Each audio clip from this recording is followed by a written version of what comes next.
राधे कृष्ण आप सभी को। कार्तिक मास में कहीं सुनी जाने वाली विष्णु भगवान की कहानी। एक नगर में एक सेठ और एक सेठानी रहते थे। सेठानी रोज़ विष्णु भगवान की पूजा करती थी। सेठ को उसका पूजा करना बिल्कुल अच्छा नहीं लगता था। इसी वजह से एक दिन सेठ ने सेठानी को घर से निकाल दिया। घर से निकलने पर वो जंगल की ओर गई तो देखा 4 आदमी मिट्टी खोदने का काम कर रहे हैं। उसने कहा कि भाई मुझे नौकरी पर रख लो।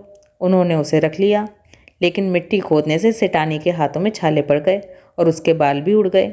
तो वो आदमी कहने लगे कि बहन, लगता है तुम किसी अच्छे घर की महिला हो, तुम्हें काम करने की आदत नहीं है, तुम्हें काम रहने दो, तुम हमारे घर का काम कर दिया करो। वे चारों आदमी उसे अपने साथ घर में ले गए और वो 4 मुट्ठी अनाज लाते और सभी बांट कर खा लेते। एक दिन सेठानी ने कहा कि कल से 8 मुट्ठी अनाज लाना। अगले दिन वो 8 मुट्ठी अनाज लाए और सेठानी पड़ोसन से आग मांग लाई। उसने भोजन बनाया, विष्णु भगवान को भोग लगाया, फिर सभी को खाने को दिया। सारे भाई बोले कि बहन, आज तो भोजन बहुत स्वादिष्ट बना है। सेठानी ने कहा, यह विष्णु भगवान का झूठा है ना, इसीलिए इतना स्वादिष्ट बना है।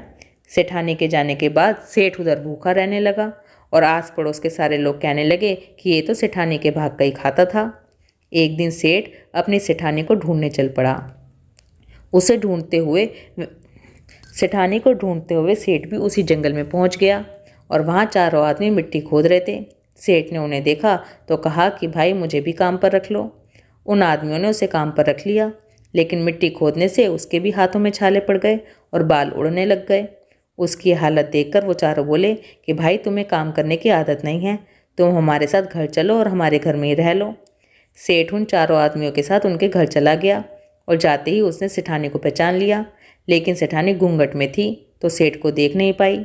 सेठानी ने सभी के लिए भोजन तैयार किया और हर रोज़ की तरह विष्णु भगवान को भोग लगाया। उसने उन चारों भाइयों को भोजन परोस दिया, लेकिन जैसे ही वह सेठ को भोजन देने गई तो विष्णु भगवान ने उसका हाथ पकड़ लिया। भाई बोले कि बहन, ये तुम क्या कर रही हो? वो बोली कि भैया, मैं कुछ नहीं कर रही, मेरा हाथ तो विष्णु भगवान ने पकड़ लिया है।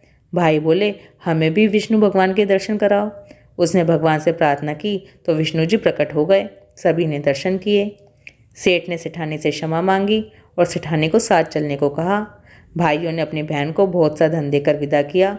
अब सेठानी के साथ सेठ भी भगवान विष्णु की पूजा करने लगा और उनके परिणाम से उनके घर अन्न धन से भर गया।